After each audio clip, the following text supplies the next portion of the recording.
10월 17일 목요일 모닝 브리핑입니다. 어제 우리 증시 결국 반도체주 하락을 피해가진 못했죠. 네, 맞습니다. 외국인과 기관이 매도 우위 보이면서 양대 지수 일제히 하락했습니다. 말씀해주신 것처럼 ASML의 실적 쇼크에 반도체를 중심으로 약세장이 연출됐습니다. 네, 그래도 다행이었던 건 간밤 뉴욕 증시는 하루 만에 반도체 패닉에서 벗어난 모습이었는데요. 오늘 우리 증시도 투자 심리가 반전될 수 있길 기원해보며 지금 바로 모닝 브리핑 출발합니다. 또 반도체입니다. 10월 16일인 어제 ASML 실적을 실수로 하루 빨리 공개됐죠. 어닝 쇼크의 반도체 투심은 또 한 번 휘청입니다. 모간 스탠리가 겨울을 외치고 흔들렸던 투자 심리가 이제 좀 회복되나 싶었는데 말이죠. 투자 심리가 얼어붙으니 잘 가는 종목만 더 잘 가는, 그러니까 종목별 차별화의 순환매는 더욱 강하고 짙게 나타났습니다. 반도체를 중심으로 외국인 수급은 이탈했고요. 이 역시 지수에 부담이 됐습니다. 그럼 먼저 자세한 수치와 특징 섹터 확인해보고 오시죠. ASML의 부진한 실적에 반도체주가 휘청이며 코스피가 하루 만에 2630선을 내주고 2610.36포인트로 거래를 마쳤습니다. 한편 코스닥은 시가총액 상위 10개 종목들이 모두 약세를 보인 가운데 1% 넘게 하락하면서 765포인트 선으로 주저앉았습니다.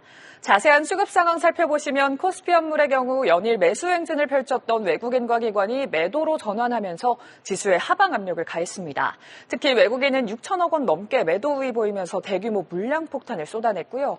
한편 코스닥 역시 외국인과 기관이 함께 팔자세를 보이며 약세장 연출됐습니다. 섹터별 흐름도 함께 확인해 볼까요? 먼저 비만치료제 섹터가 2.52% 오르면서 강세를 보였습니다. 화요일에 출시됐던 위고비가 한국인 임상에서도 13% 수준의 체중 감량 효과를 냈다는 보도와 함께 풍기 현상이 지속되고 있다는 보도에 부각됐고요. 국내 연구진이 고지혈증 치료제인 페노피브레이트가 비만과 당뇨로 인한 심부전을 예방하고 또 심장을 보호할 수 있다는 연구 결과를 발표한 점도 호재로 작용했습니다. 이에 제넥신이 상한가, 펩트론도 24%대 상승 가도를 달렸습니다. 하지만 시간 외에서 비만 치료제 섹터가 하락한 점은 투자에 참고해 보시기 바랍니다. 한편 게임주는 부진했습니다. 3분기 크래프톤을 제외하면 게임주 대부분이 영업이익 기준 시장 기대치를 하회할 거라고 전망됐기 때문인데요. 방학을 중심으로 여름 이벤트가 종료되면서 계절적인 영향도 작용한 걸로 분석이 됐습니다. 시프트업과 미웨이드를 중심으로 주요 게임주들 약세 보였습니다.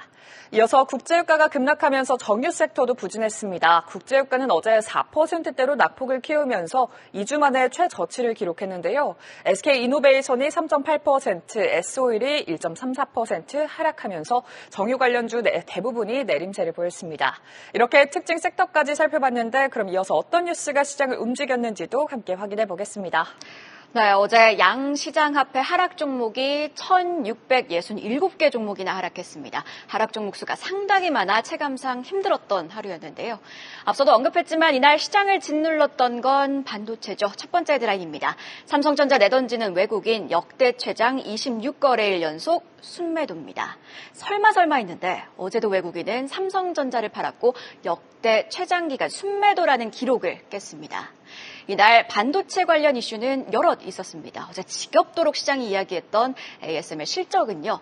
매출과 이익은 시장 예상치를 웃돌았지만 3분기 수주액, 즉 순예약 규모가 예상치였던 56억 유로를 훨씬 밑도는 26억 달 유로로 집계가 됐습니다. 잘 나가는 AI 반도체 외에는 회복에 시간이 걸릴 것이라고도 했는데요. ASML 반도체 슈퍼을입니다. ASML의 EUV 노광 장비가 없으면 반도체 제조가 어려워 사실상 반도체 경기의 바로미터라고도 불리는데요. 따라서 시작은 해당 수치에 놀랄 수밖에 없었습니다. 여기에 미국 정부가 자국 기업들에게 국가별 반도체 수출 상한을 검토하고 있다는 소식도 전해졌죠. 이렇게 되면 엔비디아의 중동 수출이 어려워지는 것 아니냐는 우려가 커졌습니다. 따라서 반도체 대장주뿐만 아니라 우리 시장에서 소부장주도 흔들렸는데요. 사실 어제 두 이슈 말고도 정부가 금융 및 재정 또 인프라 구축 지원을 통해 반도체 생태계에 내년까지 총 8조 8천억 원가량을 투입할 거란 뉴스도 있었습니다. 분명 호재성 뉴스지만요. 앞서 짚어본 두 헤드라인이 워낙 강하다 보니 지원한 뉴스가 다소 주목을 받지는 못했습니다. 요 며칠 삼성전자는 반등하나 싶었는데 결국 어제 2.4% 밀리며 다시 6만 전자 아래 5만 전자로 내려왔죠. 다시 수급 이야기로 좀 돌아와 보면요. 지난 9월 3일부터 26거래일간 외국인은 삼성전자 주식 1조 1,299억 원 규모를 팔았습니다. 외국인 수급이 붙어주지를 않으니 이 기간 동안 삼성전자 주가는 74,400원에서 어제 종가 기준 59,500원으로 내려왔습니다. 20%나 하락한 건데요. 정말 보고만 있어도 어질어질한 숫자들입니다. 범위를 좀 넓혀서 지수 차원에서 좀 바라보면요. 외국인이 전기전자, 그중에서도 반도체주를 팔고 있다 보니 지수단에서도 수급 공백이 여실히 느껴지고 있습니다. 상반기에는 외국인이 코스피를 22조 원이나 사들였는데 하반기 들어서 현재까지 10조 4천억 원을 팔고 있습니다. 그렇다 보니 6월쯤 살포시 들려왔던 하반기 코스피 3천 전망은 쏙 들어갔습니다. 관련해서 신한투자증권은요. 일단 지수 방어를 위해서는 전기전자 중심의 외국인 수급 이탈의 진정이 먼저 확인될 필요가 있다고 했고요. ASML 실적으로 매를 먼저 맞은 가운데 단기적으로는 우리 시간으로 오후 3시에 발표될 대만 TSMC의 실적을 지켜봐야 한다고 했습니다. 자, TSMC 실적, 잠정 실적이 양호했던 만큼 괜찮을 것으로 전망되고 있는데 오늘 장에는 반도체주 반등으로 이어질 재료가 되길 기원해봅니다. 자, 그럼 두 번째 헤드라인도 볼까요? 현대모비스와 현대글로비스 동반 급등 커지는 주주환원과 밸류업 기대감입니다. 자, 어제 반도체주가 시장을 짓누르는 동안 그래도 지수 하단을 지지해준 종목들이 있습니다. 다음 페이지 한번 보실까요? 어제 코스피 지수 기여도를 보면요. 하락 기여도 상위 종목에는 삼성전자와 SK하이닉스가 이름을 올렸는데 상승 기여도 상위에는 현대모비스와 현대글로비스가 자리했습니다. 두 종목 모두 7% 넘게 급등했습니다. 일단 나온 뉴스들을 좀 보면요. 현대모비스가 슬로바키아에 전기차 핵심 부품인 PE, 즉 파워 일렉트릭 시스템 공장을 유럽 내 처음으로 구축합니다. 슬로바키아 정부와 투자 협약을 체결했다고 밝혔고요. 이를 통해 유럽 공략에 박차를 가할 예정입니다. 이를 통해 현대글로비스도 물동량 증가로 수혜를 볼 거란 분석들도 나왔는데요. 그러나 좀 더 뜯어보면 다른 이유가 사실 숨겨져 있습니다. 현대모비스 오는 11월 19일 CEO 인베스터 데이를 개최한다고 공식화했죠. 그리고 어제 이와 관련해서 증권가 분석이 여러 나왔는데요. 이번 행사 6년 만에 진행되는 인베스터 데이입니다. 또 지난 4월과 6월, 8월에 기아, 현대글로비스, 현대차가 차례대로 인베스터 데이를 개최해 밸류업 계획을 내놓은 바 있죠. 따라서 증권가에서는 현대모비스가 대규모 자사주 매입 혹은 배당 확대 등 주주 환원 정책 발표를 예상할 것이라고 했는데요. 자, 사실 이 뉴스의 행간 사이에는요. 현대차 그룹이 아직 해결하지 못한 과제, 바로 순환 출자 문제가 있습니다. 현대차 그룹의 지배구조 정말 복잡합니다. 간단하게만 좀 짚어보면요. 현대모비스가 현대차를, 현대차가 기아를, 기아가 다시 현대모비스를 지배하는 일종의 고리로 연결이 되어 있습니다. 이 사이에 현대제철과 현대글로비스도 끼어 있긴 한데요. 이런 구조 때문에 계열사 하나가 흔들리면 그룹 전체가 흔들리고요. 정의선 현대차 그룹 회장의 지배력도 약합니다. 그렇다 보니 이번 행사가 지배구조 개선 또 지배력 강화를 위한 정의선 회장의 추가 지분 매입을 위한 기반으로 이어지지 않을까 하는 기대감이 어제 두 기업 상승에 작용한 겁니다. 지난 6월에도 지배구조 재편 기대감에 현대모비스와 글로비스의 주가가 요동친 바 있습니다. 변동성 주의할 필요가 있어 보이고요. 11월 인베스터 데이간 결국 현대차 그룹에는 결과가 어떻게 영향을 주는지까지도 함께 체크해 볼 필요가 있어 보입니다. 자, 그럼 오늘 장 준비를 위해 장 마감 이후에 나온 공시와 일정도 함께 체크해 볼까요?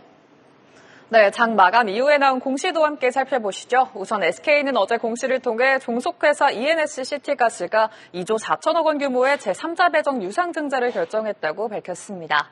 한편 하이젠 R&M은 로봇 액추에이터와 EV 신규 사업에 대한 제조시설 증설 투자에 120억 원을 투자한다고 공시했습니다. 이번 투자로 향후 로봇 산업을 어떤 신성장 전략으로 삼을지 기대해보고요. 사면과 JLK는 오늘 무상증자 권리락이 발생합니다. 권리락 효과에 주가가 어떻게 반응할지 지켜봐야겠습니다. 오늘의 주요 일정도 확인해 보시죠. 먼저 오늘 나토 국방장관 회의가 열립니다. 한국을 포함한 인도태평양 4개국, 이른바 IP4가 오늘부터 내일까지 열리는 나토 국방장관 회의에 참석하는데요. 군사적 정책을 다루는 국방장관 회의 참석은 이번이 처음입니다. 나토와 IP 국가들 간의 방위 산업 등 실질적인 협력 가능성이 더 커진 만큼 오늘장 K방산주의 강세를 기대해 보겠습니다. 이어서 오늘 TSMC의 실적 발표가 예고되어 있습니다. 엔비디아 칩을 위탁 생산하는 만큼 우리 시장과 관련성이 굉장히 큰데 반도체 겨울론을 잠식시킬지 혹은 현실화할지 TSMC가 발표할 객관적인 수치를 확인해 보셔야겠습니다. 다음으로 킨텍스는 국내 뷰티 기업의 수출 판로 개척을 위해서 오늘부터 19일까지 2024 K-뷰티 엑스포 코리아를 개최하기로 했습니다. 관련주 흐름 주목해 보고요. 이 밖에도 오늘 BTS 제2호의 군 제대가 예정되어 있습니다. 진에 이어서 또 다른 제대 멤버가 탄생한 만큼 완전체로 돌아올 BTS에 대한 기대감 더 커질 것으로 예상됩니다. 하이브를 비롯해 엔터주 움직임도 주시해 보시죠. 이렇게 오늘 일정과 공시까지 함께 확인해 봤습니다. ASML 실적 컨퍼런스 콜을 통해서 실적 전망 하락은 업황 둔화가 아니라고 밝혔습니다. 뿐만 아니라 AI 반도체 수요는 견고하다라고 밝히면서 엔비디아가 3% 오르고 뿐만 아니라 마이크론도 상승 곡선을 그렸는데요. 우리 시장 오늘장 TSMC의 실적 결과까지 소화합니다. 부디 반도체주 투심 반전으로 이어질 수 있기를 간절히 기대해 보겠습니다. 그럼 한 발 더 들어가는 인사이트 브룸노잉브림이었습니다. 계속해서 다양한 경제 이슈를 알고 싶다면 구독과 좋아요, 알림 설정 부탁드립니다. AI 캐스터 권미정이었습니다.